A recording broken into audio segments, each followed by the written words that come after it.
Fil Air.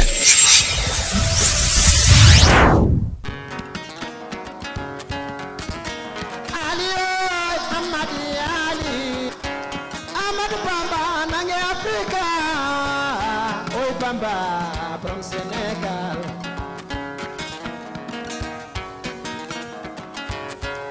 Amadou Bamba, Amadou Bamba, Amadou Bamba, Amadou Bamba, Amadou Bamba, Nanga Fouta, Amadou Bamba, Nanga Senegal, oui Amadou Bamba, Nanga Africa.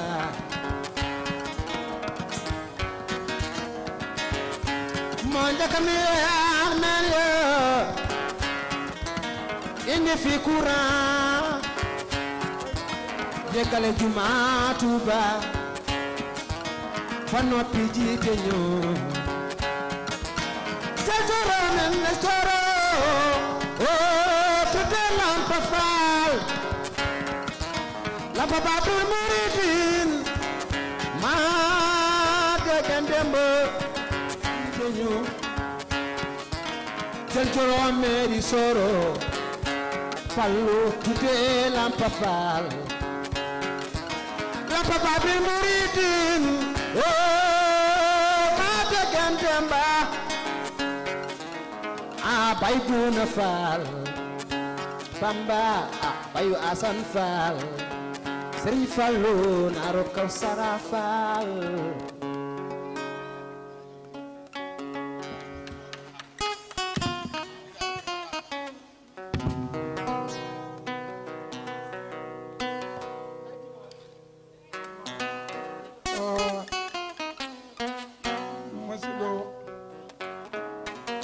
jarama Umar Doro Kume Umar adogi kono arat alul gise on dogi kono on garat bandiraɓe onon fof mi salmini on ha arti noon e ɓeɗo wonɓe ɗo ɓe onon ala ko yonni hande jamma o so wona onon ɓeɗo mawɓe jooɗiɓe ɗo ɓe sabu ala ko wurni jamma o so wona ko ɗemgal ngal culture muɗum ene lada ha oɗo saha joni te so tawi on ji ene heddi e ladgol ko onon ɓeɗo sabu on ji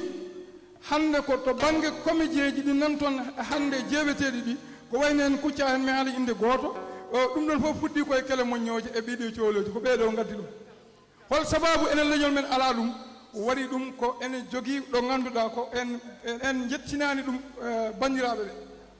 kono noon onon ɓeɗo yo Allah junnu gurdam mawɗon min ko oɗon beltinima onon so ɗum yawti Oumar Doro Kume e Alun Guissé woto goɗɗe hande mbiɗen ko ñalngu dendira ko gara dow ɗo mi immima Gambi duuɓi 16 mbeɗa wonde Oumar Doro Kume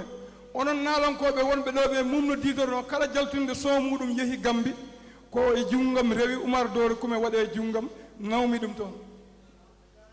hay naalanke goto mo son mum yeehi tan so wona Elasi Bawa Mal accaweɗa Abou Djouba e Ousmane Hamad Diop kala ko yewti ɓeɗo so naati Gambi koye junggam te rewi koye junngo Oumar Doro Kume ko ligguey hakkude mon hakkude makko e mon onon naalonkoɓe te on ganda kono noon caggal hande ko dendiragal o itti kam Gambi mi ari ha ɗo o wi o yejjiti kam programme o ha yettima ɗo te ko sal jettami ko Kume o yetta onon nabuɓe ɓe gara ha ɗo gaddon hol sababu o so wona ɗum ko ɗo haɗata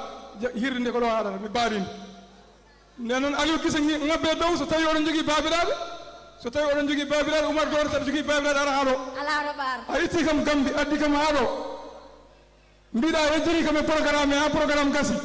mbeɗa foti haaldude e leñol ngol duuɓi 16 eɗen liggude e leñol ngol ala ko en pewjiɗani en gari ha ɗo a wi kam hande il faut mi ara ɗo ɓe tawe mi ari ha ɗo o yejjiri kam o waɗi ko fewani ndenon no Oumar sa doki ara Oumar Doro Kume Oumar ara ha ɗo mal Aliou Guissé ara ha ɗo Aliou Guissé aɗa yata o de ka sara Aliou Guissé ngabbu ha ɗo gara Aliou Guissé min an so Oumar dari ana darora Aliou Guissé ma ko ara il faut gara so tawi oɗon jogui babiraɗo mi anda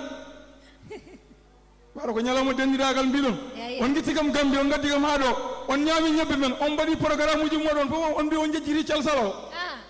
te ko onon kewni gara kalne kam hol dalilu Oumar Doro Kume Oumar ara ɗo ala ko mokkinata ara ɗo sa mokkiɗima yaltat Oumar Yal Alioune Guissé Alioune Guissé ar on noon dogi nden noon onon banndiraaɓe tawtoraaɓe ɗe oɗo jamma oɗon gacca hakke no feewi wonko jinnomi en haalde kono noon koni sifori mi weltanima on mboɗo jarna on mboɗo wiya on kadi yon tinno ko mawɓe ɓe kaali ɗo ko wonko haala ɗo ko waɗi fayida wonko foti haalede ko waɗi fayida sabu so tawi wiyama Oumar Doro Coumé ene yaaray 16 nde o mawninta woni festival jettodiren présidentiel koɓe mbiyata jettodiren so tawi ko oɗo sal waɗa o ronka yo heew wona e Oumar Doro Coumé woni koye e ɓiɓɓe leñol ngol wonko musidɗo o haali ɗo ko heewi o wi ko en wayliɓe enen en mbaylaki kam enen kay ko en jaa ha laaɓi ceer ko ɗum tan woni ko waylini ɗum naalankoɓe men nani hande oɗo saaha so no wiiri ni kanko kan diallo so tawini ko waali wonno ɗo hay yimɓe keƴata bowol mi haala mi haala nder ɗo holko wawi yimde ko oɗo Aliou Guissé wawa yimde holko goɗɗo wawi yimde ko Djiby wawa yimde holko goɗɗo wawi yimde ko Mamadou Dialel wawa yimde holko woni sababu noon leñol meɗen wona nalanke meɗen wona ceerno meɗen wona mogiyanke meɗen wona mbir meɗen hay hunde ala ko mbawɗen ɓamtude sona leñol jananol sona mbir janano nalanke janano ɗum noon hello e yeeso ko piyaɗo yeftanto hoore mum bandiraɓe Allah jarama on jarama onon arɓe hikka ɓe yo Allah hokku en tawede oɗo saaha mo wuuri mi yetti awluɓe ɓe min koddumi koye awluɓe so tawi mi are dental mi yiyani gawlo mi weltata ko mi yii noon awluɓe ɓe mi yettiɓe mi jarniɓe e ɗeɗo koyɗe mboɗo ñaago on noon sukaɓe ɓe onon sukaɓe wonɓe less ɓe mbatte hakkille ko mawɓe kaali ko mbatton hakkille e mawɓe ɗum ɗo wona ñakkude fayida ko aada men e culture meɗen ko député leñol guendigue Amadou Sall ko kanko wonani on toon to radio Gambie wiye Settilimin radio Oumar Doro Coumé noon ittimi toon addimi ɗo hande noon o wi o yejjiti kam e programme he kamɓe fof o yejjiti hay wadde présenté e maɓɓe ɓeɗo o yejjiti o ala ko waɗi ɗum noon so wona ñebbe ɗo sosno o jojjini ɗo mi sikki ma yiɓe gujjito Allah jarama a dogimami taw e galle ma jam goppuɗa to Gambie situation Gambie o holno goppirɗa ɗum toon eyyi situation Gambie o caggal mi arano fewne nde ponnomi arde ko nden mbawatnomi haaldude e bandiraɓe mi haalda e autorité ji ɗi mi haalda e yimɓe ɓe ganduɗa hoorema ko ɓen ene joguiɗo musidɓe mumen wonɓe Gambie tawanno mi wawatno haaldude e mumen kono oɗo saaha situation Gambie ko situation kamniɗo e oɗo saaha hande so tawi neɗɗo ene wonanma Gambie aɗa foti julde duwonoɗa ɗumen aɗa foti ñaganade ɗumen aɗa foti kadi